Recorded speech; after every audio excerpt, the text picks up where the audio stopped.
The factory worker's wrench froze mid-turn as he heard the pilot's words echo across the Buffalo assembly floor.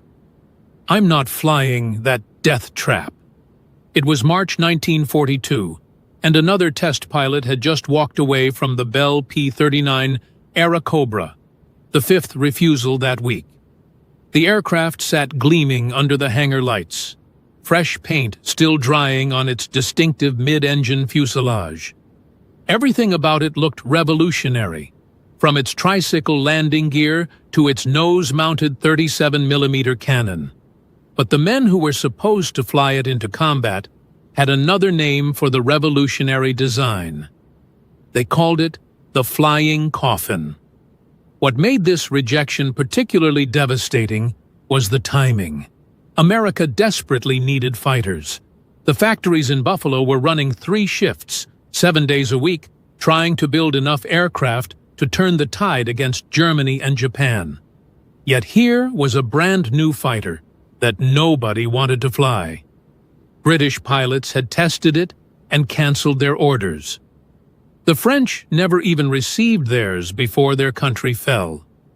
American pilots took one look at the specifications and requested transfers to anything else. Even the manufacturer's own test pilots were starting to have second thoughts. The problem wasn't immediately obvious to someone looking at the aircraft. The P-39 was sleek, modern, and packed more firepower than almost any fighter in production. That 37mm cannon could punch through armor plate like tissue paper. The design was actually brilliant, in theory. By moving the Allison engine behind the pilot, Bell Aircraft's engineers had created perfect weight distribution and opened up space in the nose for that devastating cannon. A long drive shaft ran beneath the cockpit floor, connecting the engine to the propeller through a complex series of gears and bearings. But theory and reality had diverged catastrophically. That drive shaft created vibrations that rattled through the entire aircraft, making precision flying nearly impossible. Pilots described it as sitting on top of a washing machine, running at full speed. Worse, the engine placement meant that any mechanical failure sent metal fragments and flames directly toward the cockpit. In a conventional fighter, engine problems happened in front of you where you could see them coming. In the P-39, they happened behind you, often with no warning until fire started licking at your back. Before we continue, I'd love to know where you're watching from and what you know about the Eastern Front Air War. Drop a comment below and let me know if you'd heard about the P-39's incredible Soviet service before. And if you're enjoying these deep dives into World War II aviation history, hit that subscribe button so you don't miss the next one. These stories take serious research to get the details right, and knowing you're out there makes it all worthwhile. The aircraft's most damning flaw became apparent the moment pilots tried to climb. The Allison Phi 1710 engine, powerful at sea level, choked and wheezed above 12,000 feet.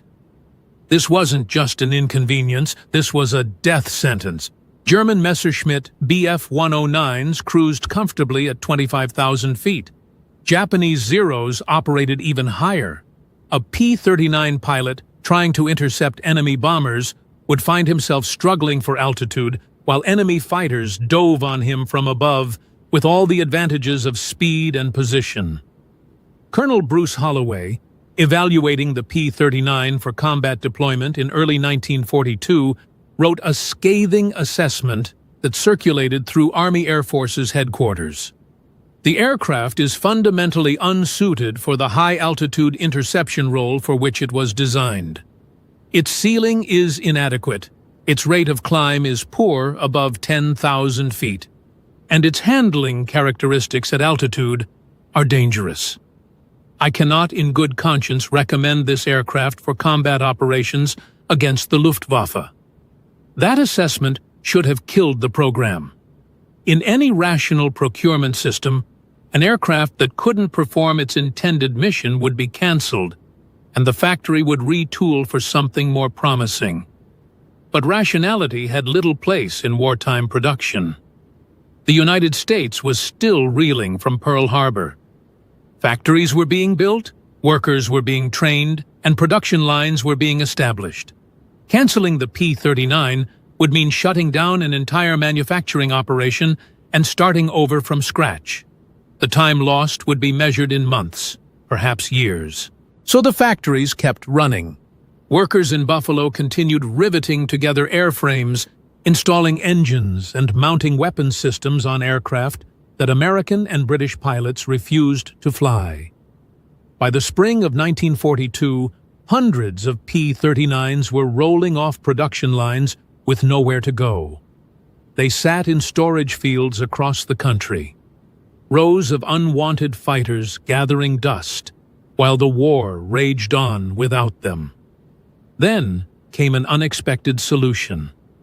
The Soviet Union, fighting desperately against the German invasion, needed aircraft. Any aircraft. Joseph Stalin had made it clear through diplomatic channels that he needed fighters, bombers, and tanks in massive quantities, and he needed them immediately. The United States, eager to support its ally and keep the Eastern Front active, began shipping military equipment through the Lend-Lease program. Among those shipments were hundreds of P-39 Airacobras that nobody else wanted. American officials privately viewed this as a way to dispose of an embarrassing mistake, while technically fulfilling their obligations to the Soviets. The thinking went something like this: send them the fighters we can't use, keep the good stuff for ourselves, and hope the Russians can find some use for them. If the P-39s proved as inadequate on the Eastern Front as they had in American hands, well, at least the loss wouldn't be American pilots. The aircraft began their journey in the most roundabout way imaginable.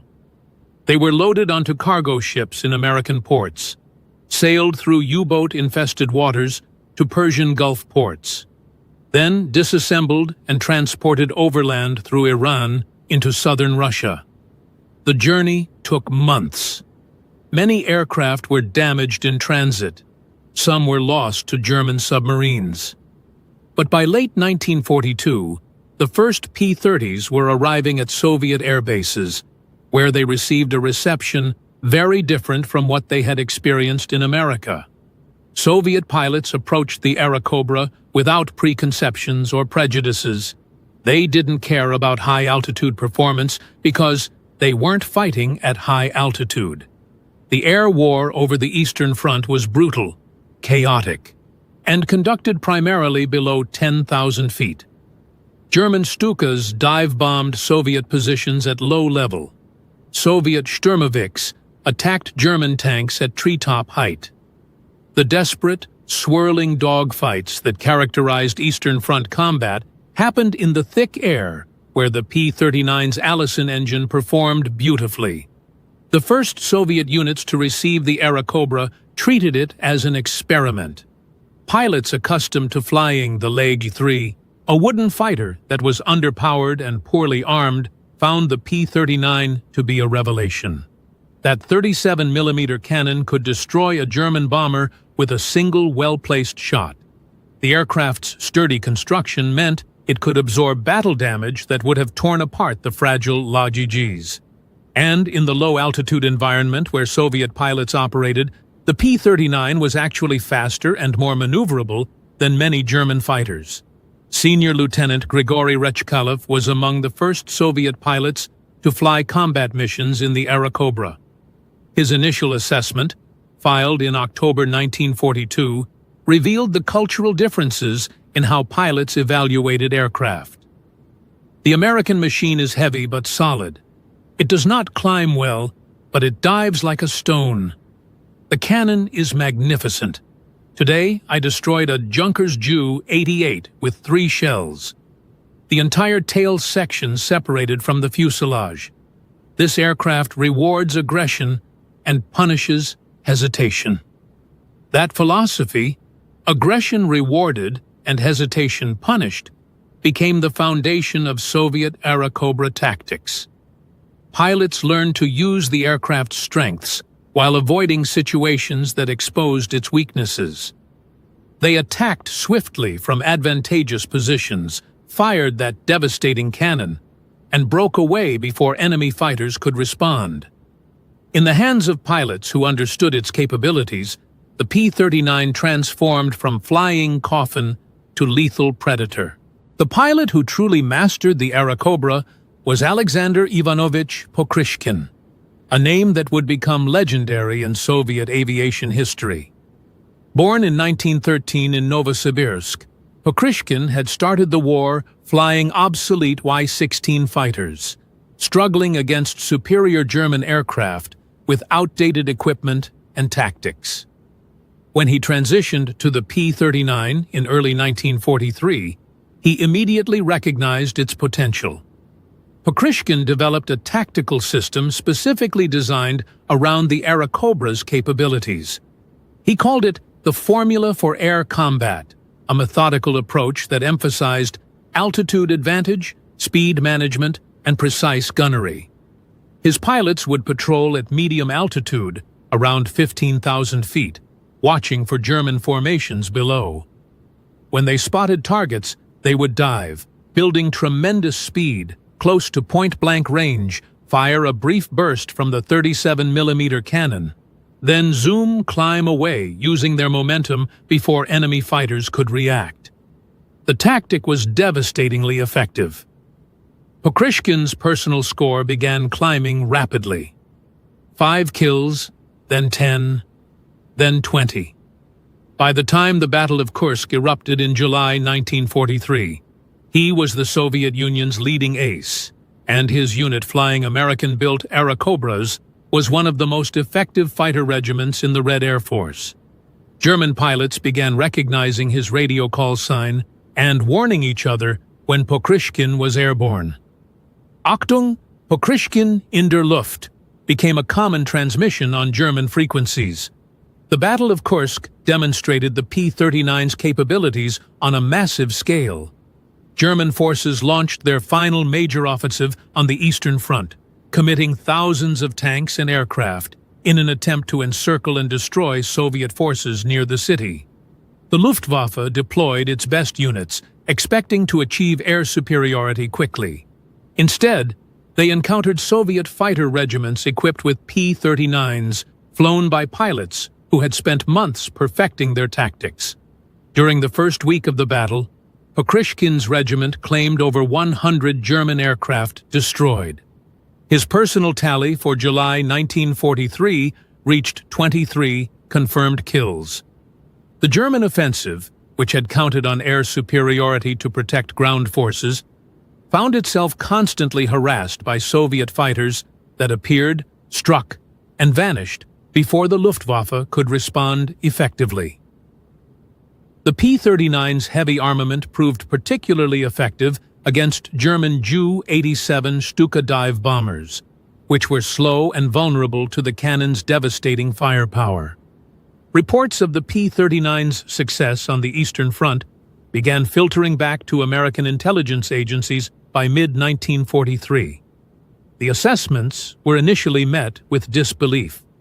The same aircraft that American pilots had rejected as unsuitable for combat was reportedly one of the most effective fighters in Soviet service. Some analysts dismissed the reports as Soviet propaganda, designed to make their American allies feel better about sending obsolete equipment. But the evidence was overwhelming. Soviet requests through Lend-Lease channels specifically asked for more P-39s. Not P-51 Mustangs, not P-47 Thunderbolts, but more of the supposedly inadequate Airacobras. By 1944, the Soviet Union was receiving thousands of P-39s, and Soviet aces were using them to compile scores that rivaled the best American and British pilots. Pokrishkin would end the war with 59 confirmed kills, all achieved in American-built fighters, primarily the P-39. The reason for this dramatic difference in performance came down to operational environment and tactical philosophy. American fighter doctrine in 1942 emphasized high-altitude bomber escort and interception. The P-39 had been designed for exactly that role, and it failed miserably. Soviet doctrine emphasized low-altitude ground attack and tactical air superiority. For that mission, the P-39 was nearly perfect. The same characteristics that made it unsuitable for one type of warfare made it ideal for another. Back in the United States, Bell Aircraft's engineers were absorbing lessons from the P-39's contradictory reputation. The aircraft's failures had exposed critical design flaws, but its successes had validated certain innovative concepts. The tricycle landing gear, initially controversial, proved far superior to conventional tail-dragging designs. It provided better visibility during takeoff and landing, reduced ground loop accidents, and made the aircraft easier for inexperienced pilots to handle. The company began work on an improved version, designated the P-63 King Cobra. This aircraft retained the P-39's basic layout, but featured a more powerful engine, improved aerodynamics, and modifications based on combat feedback from Soviet pilots. The P-63 would never see significant American combat service, but like its predecessor, it would be shipped to the Soviet Union in large numbers and prove highly effective in Soviet hands. More importantly, the lessons learned from the P-39's design influenced the next generation of American fighters. The tricycle landing gear became standard on virtually all subsequent American aircraft. The emphasis on pilot visibility, which Bell had pioneered with the P-39's car door-style cockpit entry, became a priority in fighter design. The concept of mounting heavy, slow-firing weapons in the nose, validated by the P-39's success with its 37mm cannon, influenced armament choices for years to come. When Lockheed's Clarence Kelly Johnson began designing America's first operational jet fighter, the P-80 Shooting Star, in 1943, the aircraft that emerged bore striking similarities to the P-39's layout. Both featured tricycle landing gear for improved handling. Both emphasized pilot visibility and ease of maintenance. Both placed the engine behind the pilot, though in the P-80, this was necessitated by jet engine design rather than a desire to mount a nose cannon. The P-80 represented everything the P-39 had tried to be, but couldn't quite achieve, taking the good ideas while eliminating the flaws. The connection between the despised P-39 and America's jet-age success wasn't coincidence. It was evolution, driven by hard lessons learned from both failures and successes. The P-39's failure at high altitude forced American engineers to understand the critical importance of engine supercharging and performance across the entire operational envelope. Its success in Soviet hands taught that there was no single definition of an effective fighter aircraft. Mission requirements, operational environment, and tactical doctrine all influenced what made a design successful. Alexander Pokrishkin, the Soviet ace who had mastered the P-39, ended the war with 59 confirmed victories, making him the second highest-scoring Allied ace after Ivan Kozhedub's 62 kills. He was awarded the Hero of the Soviet Union 3 times, the highest honor the nation could bestow. In his post-war memoirs, he wrote extensively about the Airacobra, describing it as the finest fighter he had ever flown. The American machine taught me everything important about air combat. It rewarded skill and punished mistakes. It gave me the tools to survive and the weapons to destroy my enemies. More than 4,700 P-39s were delivered to the Soviet Union during the war, representing nearly half of all Airacobras produced. Soviet pilots flew them from Stalingrad to Berlin, racking up thousands of victories against the Luftwaffe. These were the same aircraft that American and British pilots had rejected as unsuitable for combat. The same flying coffins that test pilots had refused to fly. In Soviet hands, they became instruments of victory. The production lines in Buffalo finally shut down in August 1944 after producing 9,584 P-39s in various configurations. The workers who had built them probably never knew the full story of how their aircraft had performed in combat. They had read the negative reports from American pilots, heard the criticisms, and understood that the fighters they were building were considered failures by their own military. They couldn't have known that on the Eastern Front, those same fighters were helping turn the tide of the largest land war in history. By 1950, the P-39 had disappeared almost entirely from military service. Jets had taken over completely, rendering propeller-driven fighters obsolete, except in limited roles. Most Airacobras were scrapped. Their aluminum melted down for other uses. A few survived in museums, preserved as examples of wartime technology. But the aircraft's influence lived on in every American fighter that followed, carrying forward the lessons learned from both its failures and its unexpected successes. The story of the P-39 Airacobra challenges comfortable narratives about technological progress and military superiority. It reveals that success and failure are often context-dependent, that the same design can be both inadequate and excellent, depending on how it's employed.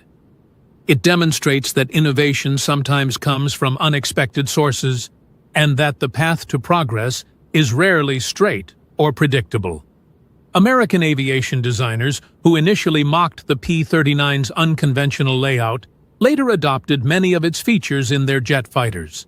Soviet pilots who received the aircraft as cast-offs from their American allies transformed it into one of the war's most effective weapons. The lessons from this contradiction shaped American aviation for decades, teaching engineers that brilliance and failure often coexist in the same design, separated only by how and where that design is used. The engineers at Bell Aircraft, who had designed the P-39 with such high hopes, never intended to create a controversial failure that would find redemption in Soviet service. They had envisioned an innovative fighter that would dominate aerial combat with its unprecedented firepower and revolutionary layout. When American pilots rejected their creation, calling it a flying coffin, it must have been devastating. Yet their design choices, even the ones that failed, contributed to the foundation of American jet aviation. The factory workers in Buffalo, who riveted together thousands of P-39s, knowing their product was unwanted by their own military, demonstrated a different kind of courage. They maintained quality and craftsmanship even when building aircraft that their own pilots called death traps. They kept the production lines running when conventional wisdom suggested the program should be canceled. Their dedication ensured that when the Soviets needed fighters desperately, aircraft were available to send them. Today, the few surviving P-39s sit in museums alongside Mustangs, Thunderbolts, and other celebrated fighters of World War II. Museum placards typically describe it as an unsuccessful design that found unexpected success in Soviet service. That assessment, while accurate, misses the deeper significance of the aircraft's story. The P-39 represents something more fundamental than success or failure in combat. It represents the messy, complicated reality of technological development, where failures teach lessons just as valuable as successes.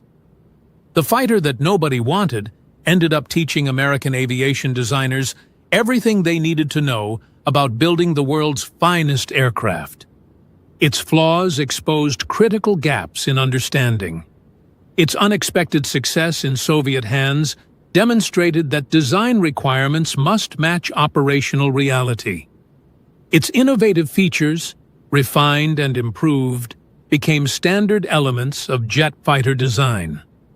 The flying coffin became the foundation for American air superiority in the jet age.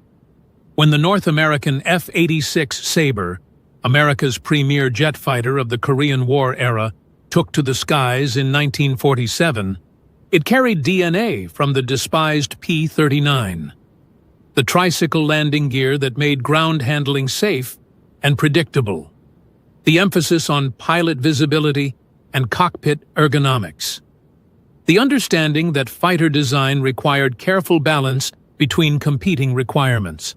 These weren't abstract principles. They were hard-won lessons, purchased with the embarrassment of rejection and the unexpected glory of Soviet victories. The story of the P-39 era Cobra reminds us that history's judgments are rarely simple or final. The aircraft dismissed as America's worst fighter contributed more to American aviation development than many celebrated designs.